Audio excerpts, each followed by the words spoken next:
नमस्कार, स्वागत है आपका और आप देख रहे हैं यूट्यूब चैनल रीमेक एडुपाथ। बहुत ही महत्वपूर्ण वीडियो आपके लिए लेके आया हूं।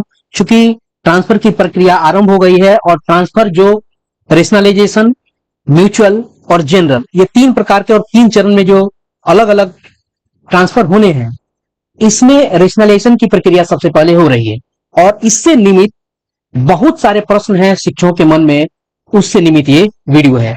और इस वीडियो के माध्यम से हम जानेंगे उन सारे आपके मन में उठ रहे सवालों के जवाब के बारे में।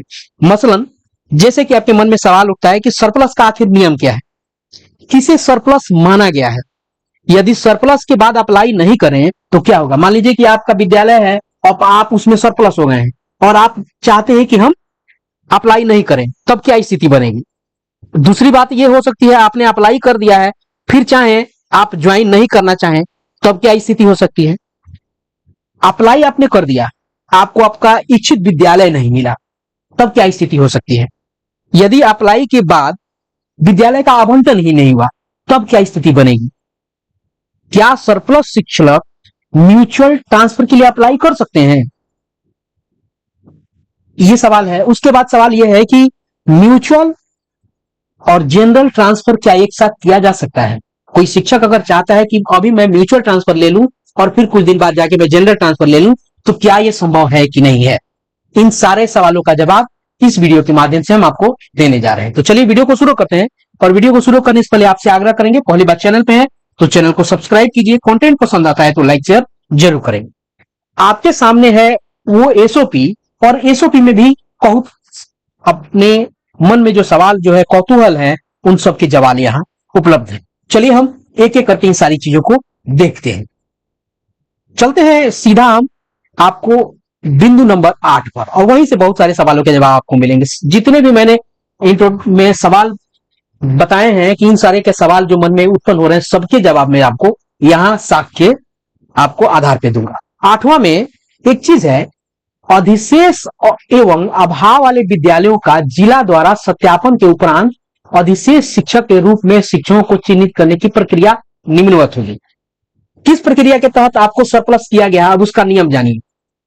5 वर्ष या इससे अधिक अवधि से संबंधित विद्यालय में पदस्थापित है। यदि मान लीजिए किसी विद्यालय पे आप हैं और 5 वर्ष से अधिक से आप ज्यादा से पदस्थापित हैं, तो उन्हें अधिशेष शिक्षक माना जाएगा। यहां मानक मंडल पर ध्यान देना पड़ेगा। मानक मंडल अगर कहता है कि यहां 3 शिक्षक ज्यादा है, तो देखा जाएगा कि यहां 5 वर्ष से अधिक में सबसे अधिक रहने वाला कौन है, 3, उसको आपको रखा जाएगा। 5 वर्ष या इससे अधिक अवधि से पदस्थापित शिक्षकों की संख्या 1 से अधिक हो तो पदस्थापन अवधि के घटते क्रम में अधिशेष शिक्षकों को चिन्हित किया जाएगा। मान लीजिए कि आपके विद्यालय में 3 अधिशेष होने हैं, तो 5 वर्ष से अधिक जो सबसे अधिक होगा वो होगा, उसके बाद वाला जो होगा वो होगा, उसके बाद वाला वो होगा, यानी 3 लोगों को करने हैं, बाकी लोग विद्यालय में रहेंगे। अब मान लीजिए कोई एक ऐसा विद्यालय जहां 5 वर्ष से अधिक से कोई है ही नहीं, सब लोग 5 वर्ष से नीचे हैं, तो वहां किसे अधिशेष माना जाएगा। किसी विद्यालय में पदस्थापित सभी अधिशेष श्रेणी के शिक्षकों की पदस्थापन की अवधि, सभी की बात की जा रही है, सभी अधिशेष शिक्षकों की पदस्थापन की अवधि 5 वर्ष से कम होने की स्थिति में उस विद्यालय में सबसे कम अवधि से पदस्थापित शिक्षक को अधिशेष शिक्षक के रूप में चिन्हित किया जाएगा। यानी किसी विद्यालय में मान लीजिए कि शिक्षक पदस्थापित है, उन सबके पदस्थापन का जो वर्ष है वो 5 वर्ष से कम है, तो उसमें सबसे जो जूनियर होगा उसको उठाया जाएगा। यहां बात हो रही है सभी, ऐसा नहीं कि आधा 5 वर्ष से ऊपर हो, आधा 5 वर्ष से नीचे हो, सभी होंगे तब। इस तरह से आप नियम क्या है ये पता चल गया। अब चलते हैं हम आगे। अब इसी मानदंड के आधार पे सरप्लस लोगों के हो रहे हैं। अब चलते हैं आगे और देखते हैं आगे और क्या कहा गया। अब देखिए 9वां नंबर बिंदु हम देखते हैं। 9वां नंबर बिंदु में क्या, इसी में बहुत सारे सवालों के जवाब है। अधिशेष शिक्षकों को शिक्षक आवश्यकता वाले विद्यालयों में पदस्थापन और स्थानांतरण हेतु विकल्प देने का अवसर उपलब्ध कराया जाएगा। प्रत्येक अधिशेष शिक्षक विभागीय पोर्टल के माध्यम से शिक्षक आवश्यकता वाले विद्यालय की सूची में से अधिकतम 30 विद्यालयों का वरीयता क्रम में विकल्प दे सकते हैं। आपको पता है कि जो विद्यालय अभाव वाले हैं, जहां आवश्यकता है, उनकी सूची मिलेगी आपको 30 चुन लेने हैं।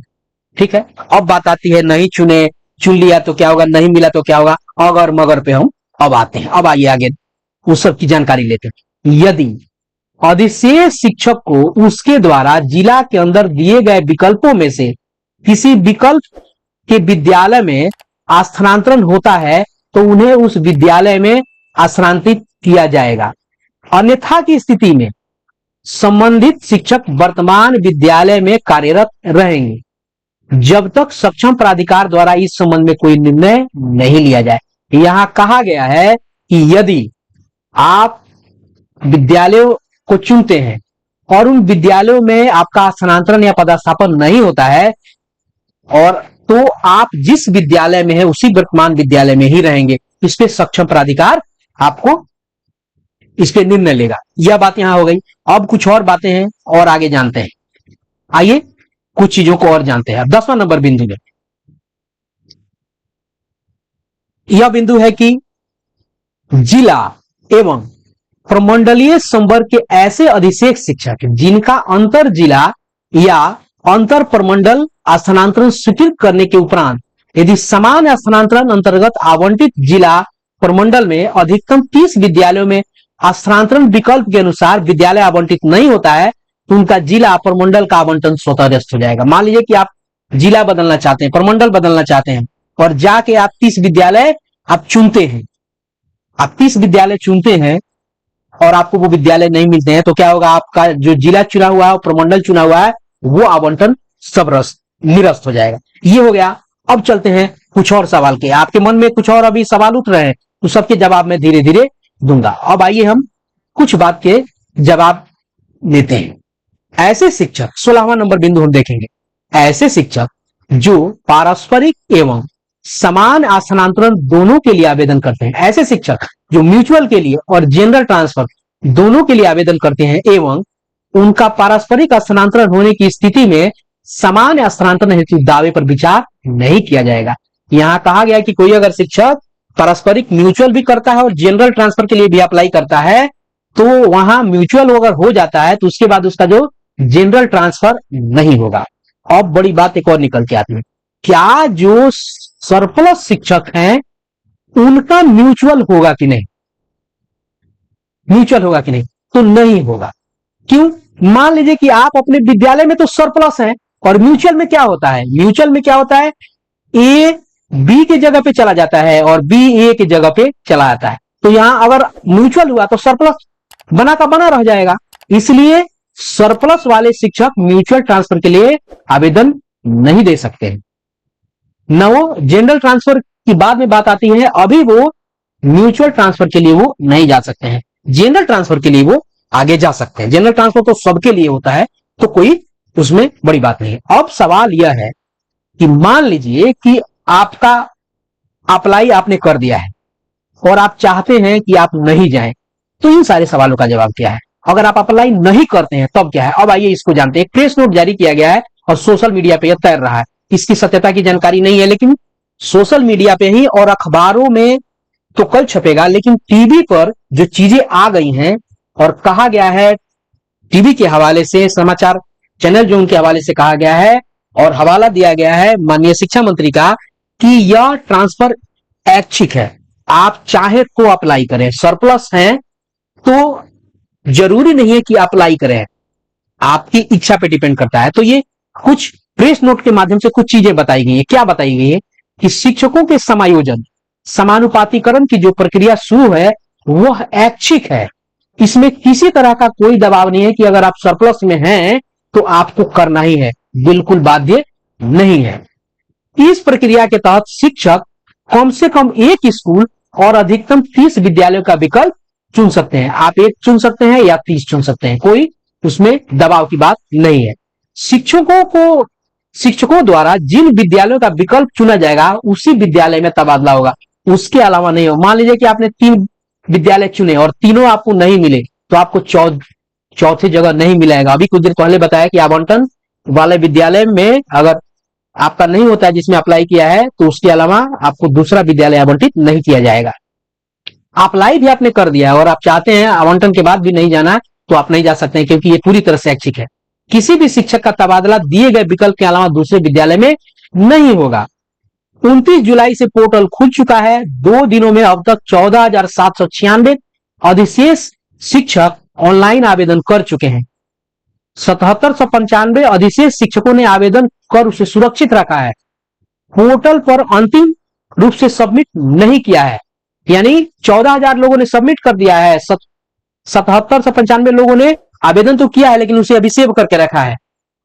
इस प्रकार 2 दिनों में 22,591 अधिशेष शिक्षक आवेदन की प्रक्रिया से जुड़ चुके हैं।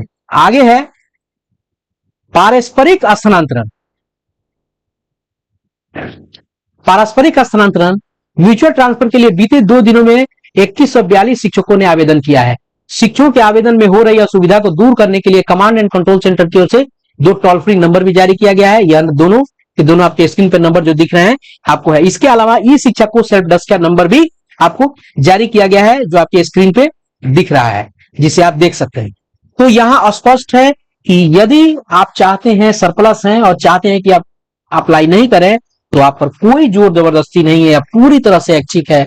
आप चाहते हैं अप्लाई के बाद भी आप चाहते हैं नहीं जाना तो आप नहीं जा सकते हैं, कोई जोर जबरदस्ती नहीं है, क्योंकि ये पूरी तरह से आपके इच्छा पे है। आवंटन नहीं होता है तो कोई दिक्कत नहीं, आप अपने विद्यालय में रह सकते हैं। तो ये था इस वीडियो में बताई जाने वाली सूचना और आपके मन में उठ रहे सारे सवालों का जवाब। तो इस वीडियो में इतना ही, मिलते हैं जल्दी ही नए कंटेंट और नई इन्फॉर्मेशन के साथ। वीडियो पसंद आया तो लाइक शेयर जरूर करें। अपना ख्याल रखें। जय हिंद।